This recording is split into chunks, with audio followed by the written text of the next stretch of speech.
এক ফোনে বাংলা পরে আমাদের নজর রাখতে হচ্ছে ওয়েদার আপডেটের দিকে, কারণ গত কয়েকদিন ধরে যেভাবে ভ্যাপসা গরম, আর সেই ভ্যাপসা গরম থেকে কিন্তু এখন রেহাই নেই।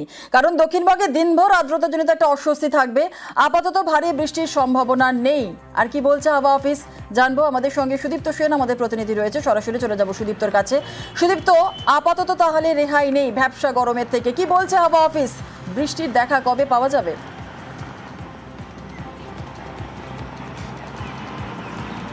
দেখো সুনীলা, কখনো মেঘলা আকাশ, কখনো রোদ, কিংবা কখনো হচ্ছে ঝড় বৃষ্টি, বজ্রবিদ্যুৎ, এমনটাই চলছে, এমনই খামখেয়ালিপনা চলছে। আবহাওয়া দপ্তর যেমনটা বলছে যে কলকাতার ক্ষেত্রে আজকে এবং দক্ষিণবঙ্গের প্রায় সমস্ত জেলাতে, উত্তর 24 পরগনা, দক্ষিণ 24 পরগনা, নদিয়া, বীরভূম, মুর্শিদাবাদ সহ যা জেলা রয়েছে দক্ষিণবঙ্গে, এই প্রতিটি জেলাতেই কিন্তু একদম অল্প বৃষ্টি থাকবে, অর্থাৎ মাঝারি বৃষ্টিপাত থাকবে, এবং সেই সঙ্গে 30 থেকে 50 কিলোমিটার বেগে ঝোড়ো হাওয়া থাকবে এবং বজ্রবিদ্যুৎ সহ বৃষ্টিপাত কিন্তু হবে। এবং তাতে কি কিছু লাভ হবে, অর্থাৎ গরম কি কমবে, এমনটা কিন্তু হবে না। এবং যে অস্বস্তি চলছে, আর্দ্রতাজনিত এই অস্বস্তি কিন্তু থাকছে দক্ষিণবঙ্গের ক্ষেত্রে। উত্তরবঙ্গের ক্ষেত্রে বিভিন্ন জেলাতে, যেমন দার্জিলিংয়ে, কালিম্পংয়ে, জলপাইগুড়ি, কোচবিহারে, এখানে কিন্তু বেশি পরিমাণে বৃষ্টি হলেও সেখানেও কিন্তু এই আর্দ্রতাজনিত এই অস্বস্তি কিন্তু থাকবে, অর্থাৎ তাপমাত্রা কিন্তু সেই অর্থে কমবে না, এমনটাই বলছে আবহাওয়া দপ্তর। কাজেই দক্ষিণবঙ্গে, অর্থাৎ বঙ্গে বর্ষা যে পড়েনি, বর্ষা যে ঢোকেনি, এমনটাই কিন্তু বলছে আবহাওয়া দপ্তর। এবং এই পরিস্থিতি, অর্থাৎ আর্দ্রতাজনিত যে অস্বস্তি, আর্দ্রতাজনিত অস্বস্তি থাকবে আরো বেশ কয়েকটা দিন। সে কারণে ভ্যাপসা গরম থেকে এখনই রেহাই নেই। এখন যে গরমটা বেড়ে গেছে, মানে আর থাকা যাচ্ছে না গরমে। অন্য জায়গায় আমরা দেখছি, যেমন নর্থ বেঙ্গল, নর্থ ইস্টে দেখছি আমরা, ওখানে পুরো বন্যা ফন্যা সব চলে এসছে। আমরা যে এখানে এখন গরমে মরে যাচ্ছি। জল বেশি করে খাচ্ছি, ঠান্ডা জিনিস, ফল টল এগুলো বেশি করে খাচ্ছি, জুস খাচ্ছি, দই খাচ্ছি, সহ্য করা যাচ্ছে না। তো যেতে যে জল সব খাওয়ার টাওয়ার ব্যাগের মধ্যেই আছে, মুড়িও রয়েছে।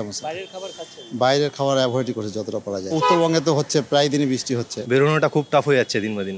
লোকাল ট্রেনে তো ট্রাভেল করাই যাচ্ছে না, যা অবস্থা। জল অবভিয়াসলি আপনাকে হাইড্রেটেড থাকতে হবে, জল খেতে হবে, যত স্পাইসি ফুড একটু অ্যাভয়েড করেন এই গরমে। যেমনটা আপনাদের জানাচ্ছিলাম যে আর্দ্রতাজনিত অস্বস্তি আরো কয়েকদিন থাকবে, আপাতত ভারী বৃষ্টির সম্ভাবনা নেই। একটু বাঁকুড়ার দিকে নজর রাখি, বাঁকুড়াতে কেমন ওয়েদার রয়েছে, কি বলছে আবহাওয়া অফিস? আমাদের সঙ্গে রয়েছেন আমাদের প্রতিনিধি প্রিয়ব্রত, চলে যাব প্রিয়ব্রতর কাছে। প্রিয়ব্রত, সকাল থেকে বাঁকুড়ার কি ছবি? একেবারে তুমি যেমন বলছিলে যে এই যেমন সকালবেলা থেকেই কিন্তু সূর্যপাতা ডাপাত শুরু করেছে, এবং তার পাশাপাশি গরম অবস্থা, কেননা আপেক্ষিক আর্দ্রতার পরিমাণ প্রচুর রয়েছে, সেইখানেই কিন্তু মানুষজন গরম অবস্থা হচ্ছে। যারা নিতান্তই প্রয়োজন তারাই একমাত্র বেরোচ্ছেন। তুমি দেখতে পাচ্ছ এই সকাল সকাল যারা মোটামুটি কাজ সারতে চাইছেন তারা কিন্তু সকাল সকাল বেরিয়ে পড়েছে। রাস্তাঘাটে কিন্তু ভিড় রয়েছে। বেলা 10টার পর থেকেই কিন্তু সেই ভিড় আস্তে আস্তে ফাঁকা হতে শুরু করছে, কারণ এই রোদ এবং তার সঙ্গে সঙ্গে আপেক্ষিক আর্দ্রতাজনিত গরম অবস্থা, যেখানে ঘর্মাক্ত পরিবেশ তৈরি হচ্ছে, ঘেমে নিয়ে মানুষ মনে হচ্ছে যেন ঘরের ভিতরে ঘরে ঢুকে যাবে। এবং সেই কারণেই যারা বেরোচ্ছেন তারা কিন্তু রোদ চশমা ইউজ করছেন, ছাতা ইউজ করছেন, নিজেকে শরীরটাকে পুরোপুরি ঢাকছেন, তারপরেও কিন্তু রেহাই মিলছে না। তাই কিন্তু ঠান্ডা পানীয় দোকানে ভিড় জমাচ্ছে মানুষজন, চাইছেন বৃষ্টি হচ্ছে ঠিকই, একেবারে বাঁকুড়ার বাসী তারা চাইছেন একটু বৃষ্টি। একেবারে অনেকে ধন্যবাদ। ভীষণ কষ্ট হচ্ছে, যা গরম চারিদিকে উত্তাপ বেড়েই চলেছে। তাই বাঁকুড়ার যে গরম, এটা অসহনীয় হয়ে উঠেছে।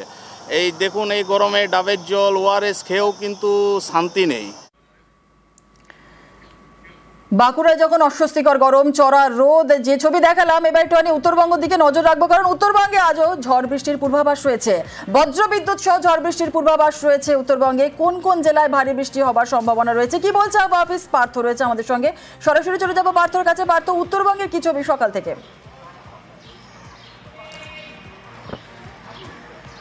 দেখো, উত্তরবঙ্গে আকাশ কিন্তু সকাল থেকে মেঘলা রয়েছে, আংশিক মেঘলা একাধিক জেলায়, এবং বেশ কিছু জেলায় কিন্তু আজও ভারী বৃষ্টির পূর্বাভাস থাকছে। কোথাও ভারী বৃষ্টির পূর্বাভাস থাকছে একদিকে, যেমন দার্জিলিং, কালিম্পংয়ের মতো উঁচু পার্বত্য এলাকায়, ঠিক সেমনি সমতলে শিলিগুড়ি, ডুয়ার্স, আলিপুরদুয়ার এবং কোচবিহার, এসব এলাকায় কিন্তু ভারী বৃষ্টির সতর্কতা থাকছে। এবং দুপুরের পর থেকে কিন্তু শিলিগুড়ি, ডুয়ার্স, জলপাইগুড়ি এবং আলিপুরদুয়ারে কিন্তু ভারী বৃষ্টিপাতের সম্ভাবনা থাকছে সকাল থেকে। এবং আজ সকালে কিন্তু হালকা বৃষ্টি হয়েছে শৈলশহর, দার্জিলিংয়ে, কালিম্পংয়ের আকাশ মেঘলা, সেখানেও দুপুরের পর থেকে ভারী বৃষ্টিপাতের পূর্বাভাস দিয়েছে আবহাওয়া দপ্তর। সব মিলিয়ে গত কয়েকদিন ধরে যেমনটা রয়েছে উত্তরবঙ্গের আকাশ, ঠিক খুব একটা কিন্তু হেরফের হয়নি। উত্তর দিনাজপুর এবং দক্ষিণ দিনাজপুরে কিন্তু হালকা থেকে মাঝারি বৃষ্টিপাতের পূর্বাভাস। বেশ, একেবারে অনেক ধন্যবাদ পার্থ।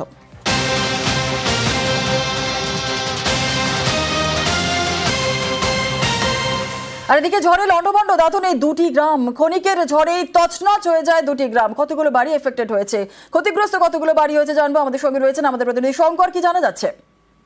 দেখো যেটা জানা যাচ্ছে গতকাল সন্ধ্যেবেলা হঠাৎই ঝড় হয়, আর এই ঝড়ে বলা যায় যে গোটা দুটি গ্রাম, 34 মাইলপুরের দুটি গ্রাম লন্ডভন্ড হয়।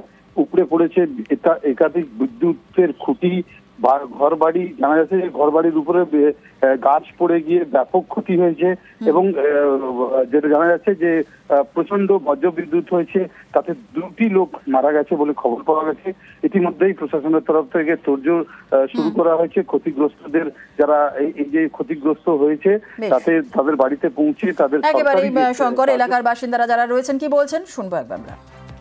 হঠাৎ একদম ধোঁয়ার মতো হয়ে গেল, তারপর আর কিছু দেখতে পেলো না, সব গাছগুলো সব উল্টে পড়ে গেল। তারপর লাইট পোস্টের উপর পড়ে যাওয়ার সময় লাইট পোস্টগুলো ভেঙে গেছে।